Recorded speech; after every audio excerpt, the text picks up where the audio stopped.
This is a box call used for turkey hunting. It's fairly easy to use. Turkeys can be easy to call, but we're going to show you in just a few minutes turkey hunting and the drama that goes with it on opening day. We also have a wildlife sketch on a critter that's a little prickly. That's a porcupine. And we're going to go whitefish fishing. A fish that, well, maybe it doesn't fight like a champ, but boy, is it good eating. And we have a great whitefish recipe too. So I hope you stay tuned. I'm Fred Trost. It's time for the Outdoor Digest. What should we do? Yeah. The birds are around. Sound like there was some over there.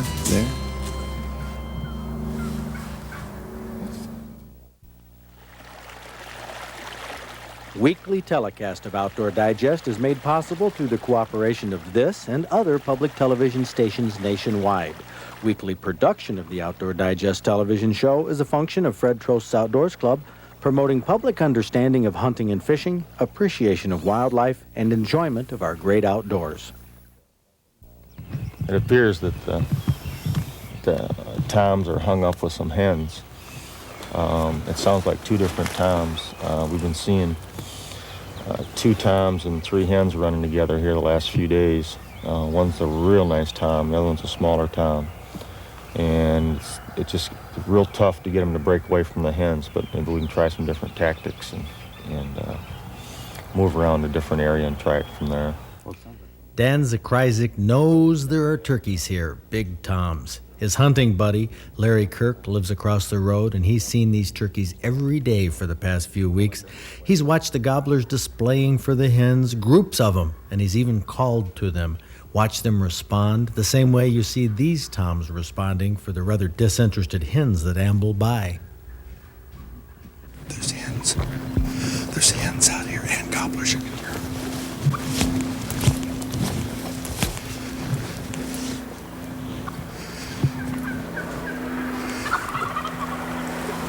Is that another hunter? Yeah. It's another hunter. Yeah.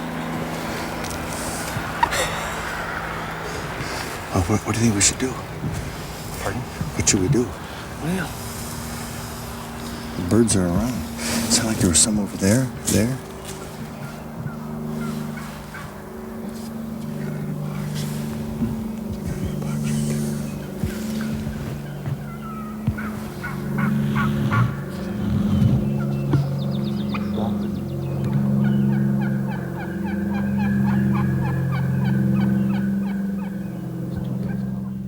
You're listening to what is known as overcalling. Too many hunters in a small area making too many calls. Now, the toms do gobble back, but they don't come in. Well, now what?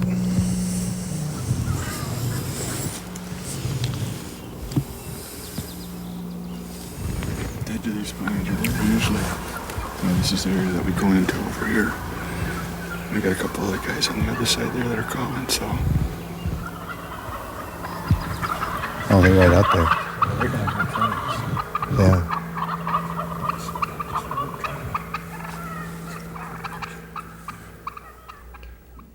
Dan and Larry are making the calls of the hens, and gobblers talk back. So we move because it sounds like the toms are moving, and we want to get closer. We're trying to call them from the pines. If they come up from the pines, they want me to go across the field. Are they on the other side? They sound like they're right down there. Over the top of this.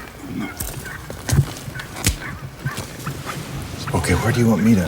Why have you set up over here, Fred? Okay, I'll sit right behind here in the pines. You can swing around here, John, and I'm going to lay down. I'm going to lay down right under this branch right here. I'm going to get right down here. Use this for a screen. Put my gun over the top of this branch. Screen myself a little bit. Oh, and if they pop up over the hill, it's going to be exciting.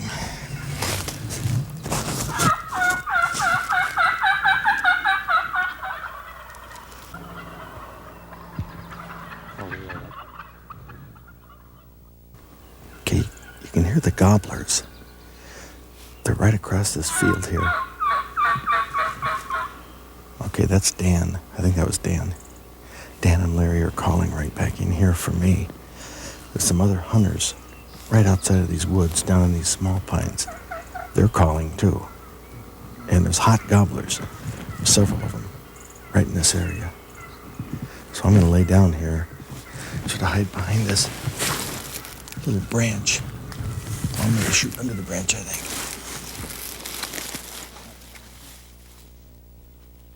The decoy will distract a gobbler, and I'll only need to move my trigger finger once. It sounds like they're moving around up ahead of us. We're going to work around behind us to the end of this pine plantation and set up in an open field and try to head them off. Well, these hunters down here are just striking out. Right. I mean, it sounds calling right now. It Yeah. sounds like. they're calling a lot, and the birds are moving around, which is good for us. Yeah, so And hopefully it'll... all of us hunters might meet right up at the end of this. So we better get moving now. We'll set up behind another hill closer to the turkeys.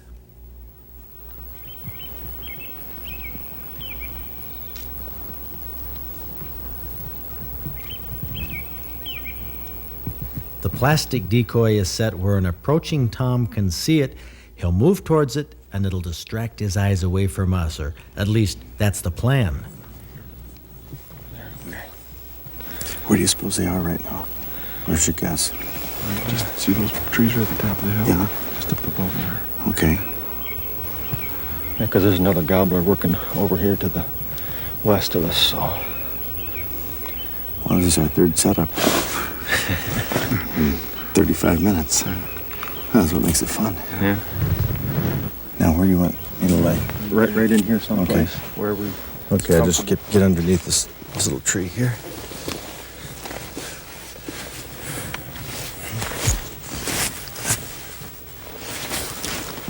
Oh, a little more moisture down here. That's where this Gore-Tex suit comes in handy. Oh, this will be perfect. This will be absolutely perfect. With my hood pulled down, my cheek on the gun stock, a gobbler that comes into the decoy, attracted by the call, will never even see me blink. Some of our calls come from this slate.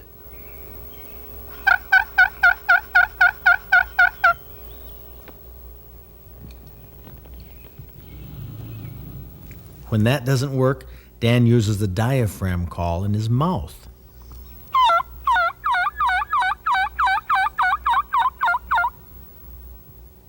No luck.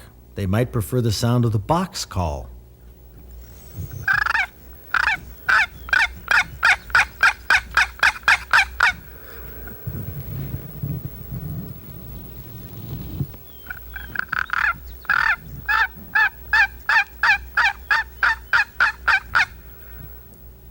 Well, it's not doing the trick now, but the box call usually gets results if anything is going to work.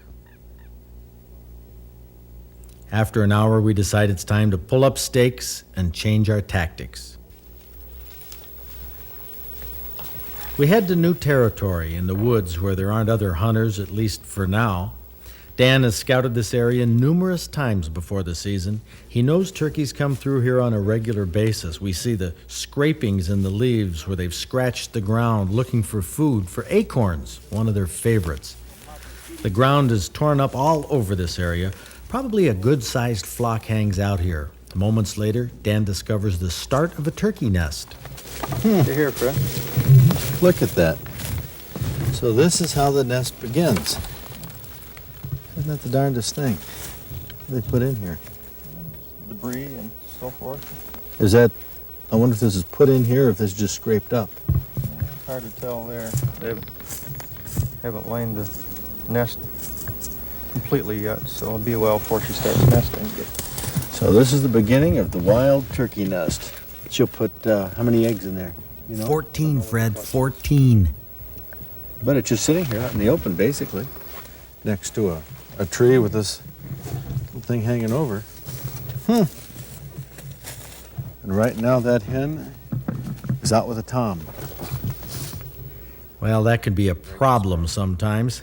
Usually when a gobbler has hens with him, he can be a bit difficult to bring in with a call. But the first task is to locate these birds. If they won't come to you, you can determine which way they're moving and try to intercept them by calling them and getting them to answer. A tom turkey is often a sucker for a call, and he'll at least answer back.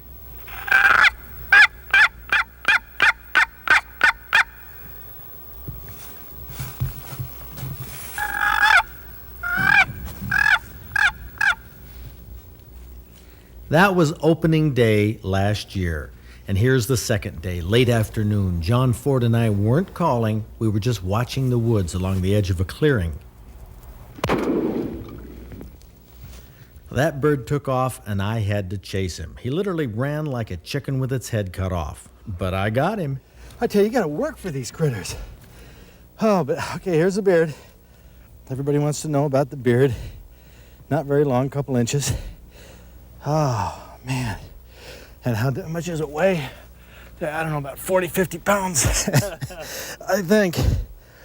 Oh, well, that concludes turkey season. Man, 2 days, rough 2 days. Well, last year I was lucky. This year I didn't even draw a permit, but John Ford did. So I'll run the camera next week and hopefully John will be carrying a bird.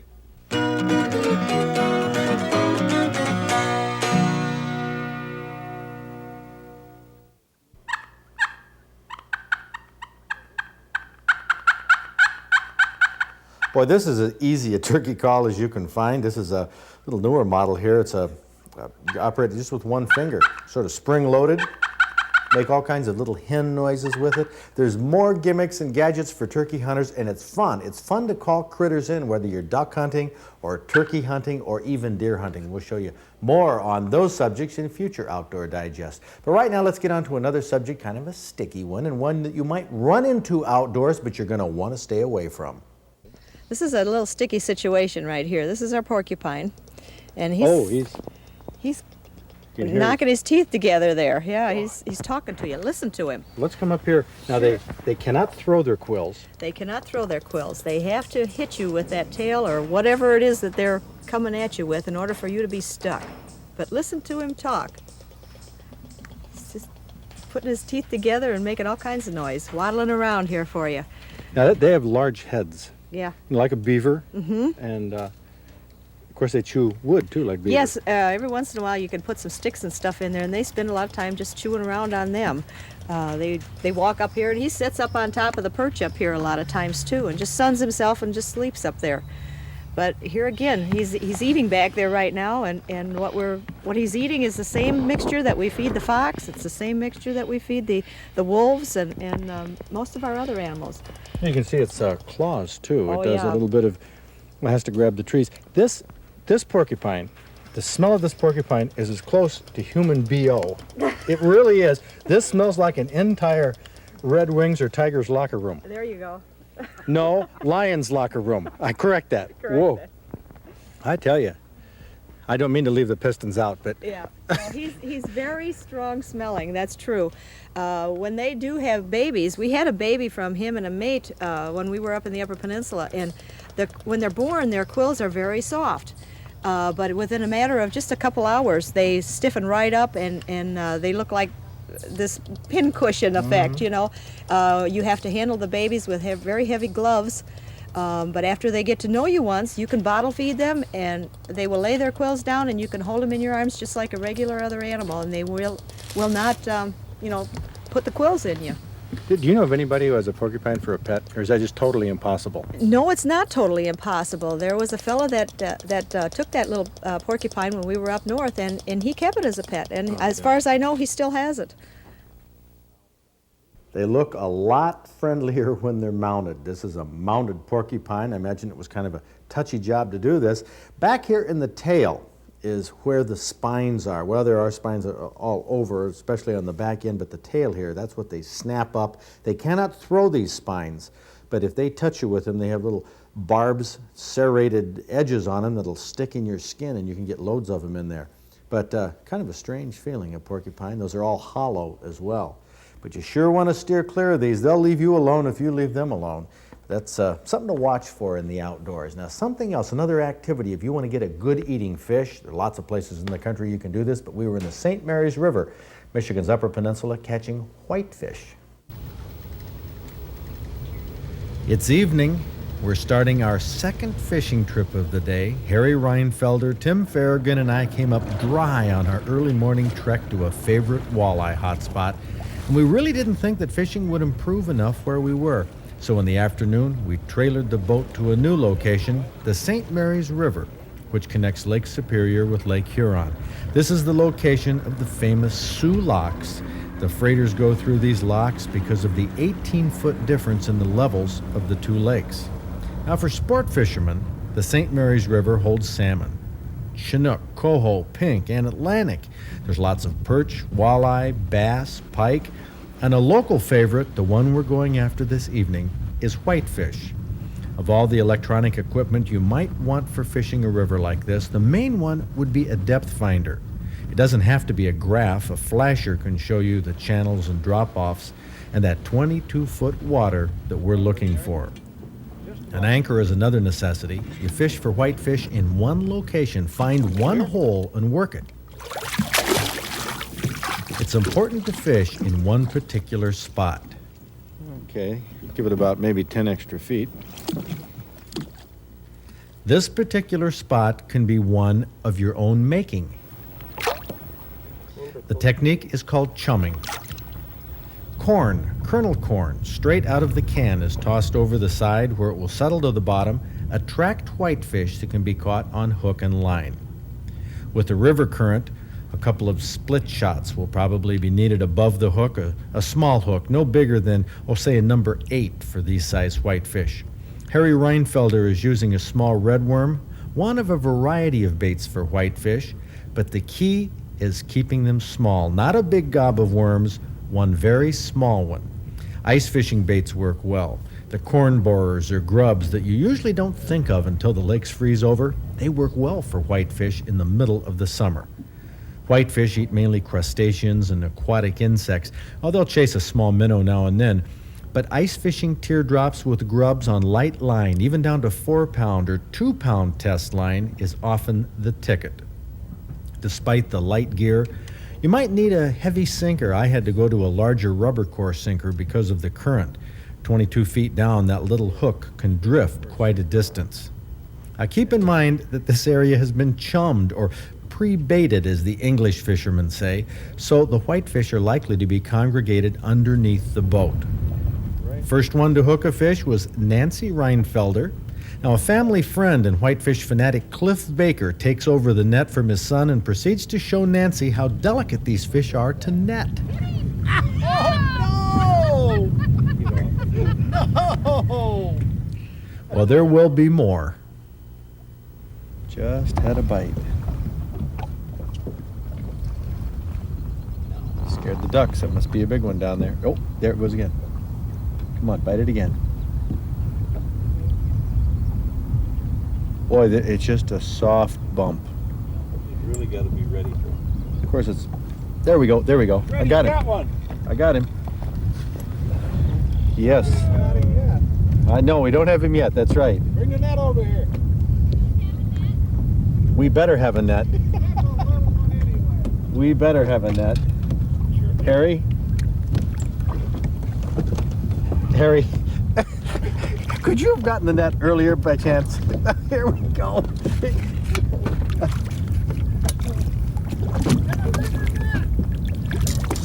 There we go. Oh, I'm very pleased. Oh, that's great. That's my first whitefish. Never caught a whitefish before. No, I haven't. So I'm quite excited about this. This fish is cold. It must be cold down there. Well, whitefish pretty much stay on the bottom, except when the mayflies are hatching. They'll come to the surface to feed at that time. Their mouths look deformed. They don't hold a hook well. They're not tough, which is why ultralight tackle is the most effective for both hooking and battling whitefish.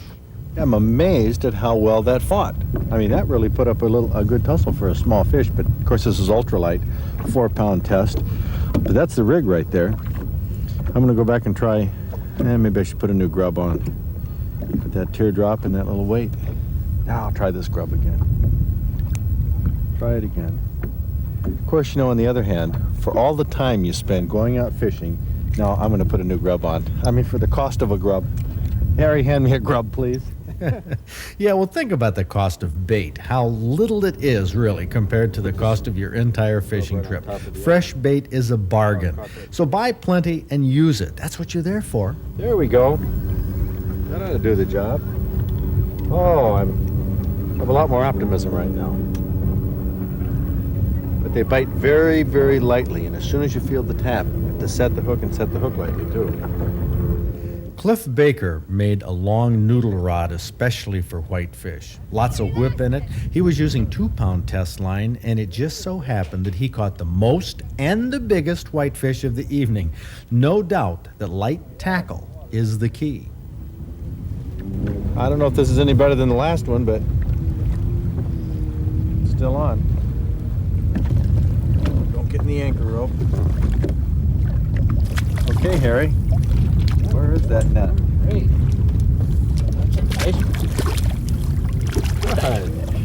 Good. Hey. Okay. The whitefish we were catching weren't large ones, but they tasted great on the grill a few hours later. We cooked them at about 10 o'clock. And looking down the mouth at this one, you can see in there that the chumming, well, it really did work. Yeah, it is. This fish is spitting corn out. That's what that is. It's been eating corn. Corn back out there, and I'll be darned, that works.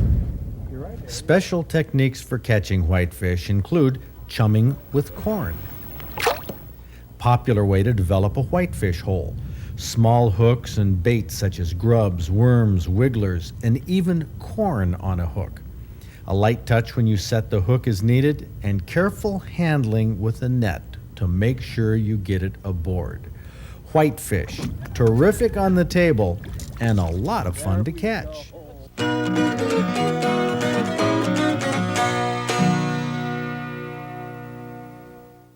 Whitefish fishing is a lot of fun. I mean, fishing always is. But the best part about whitefish fishing is when you come back. You can cook them on the grill, or you can fry them or bake them. But here's a technique that Kathy Beitler's come up with. It's a winner. John Tomasi sent us a recipe that I think would be ideal for breakfast. It's called smoky style whitefish. And I cannot believe how thick the fillets were.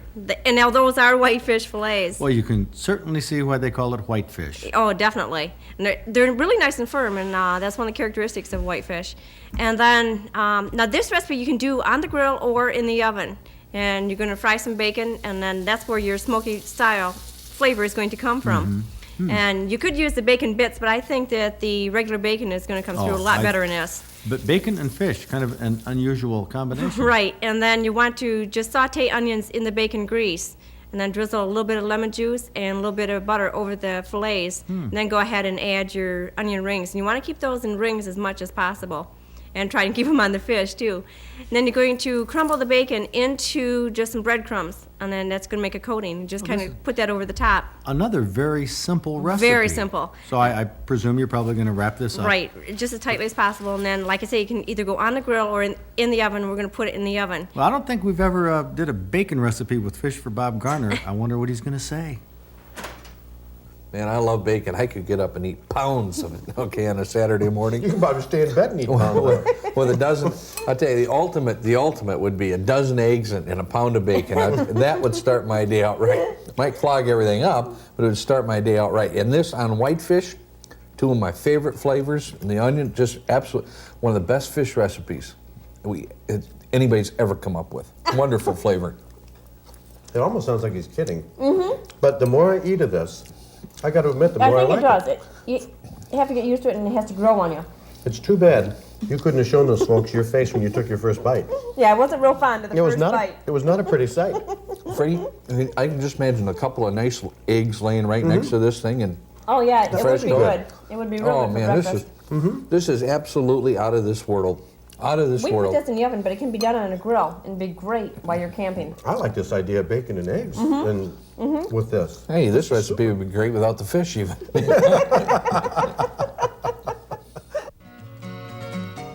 Well, there's no doubt as to how Bob Garner stands on this recipe. Oh, that bacon, the onions, and that whitefish obviously is a nice touch. You'll find this recipe in the March-April issue of the Outdoor Digest magazine.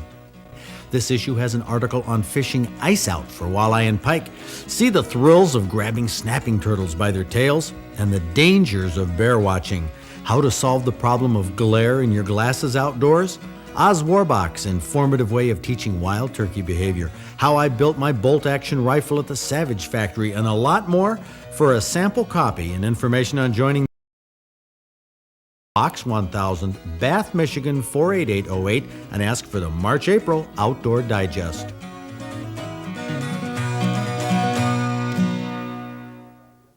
Well, I hope you enjoyed this edition of Outdoor Digest, learned something about the great outdoors, including these critters, these porcupines. Remember, that's the end you want to stay away from. But they're fun to watch in the wild, fun to photograph. I hope you can get outdoors this weekend. I'll tell you, it's a great place to be. See you next week. Weekly telecast of Outdoor Digest is made possible through the cooperation of this and other public television stations nationwide. Weekly production of the Outdoor Digest television show is a function of Fred Trost's Outdoors Club, promoting public understanding of hunting and fishing, appreciation of wildlife, and enjoyment of our great outdoors. Stir up. Well, I'll give it a try with the box call. A tom turkey is often a sucker for a call, and he'll at least answer back.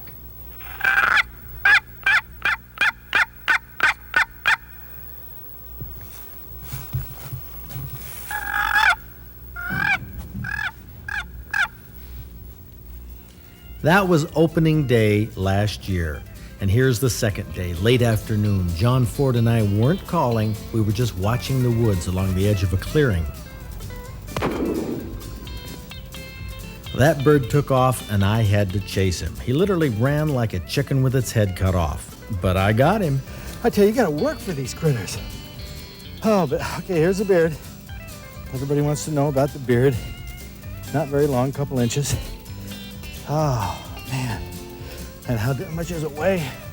I don't know, about 40, 50 pounds, I think. Oh, well, that concludes turkey season. Man, 2 days. Rough 2 days.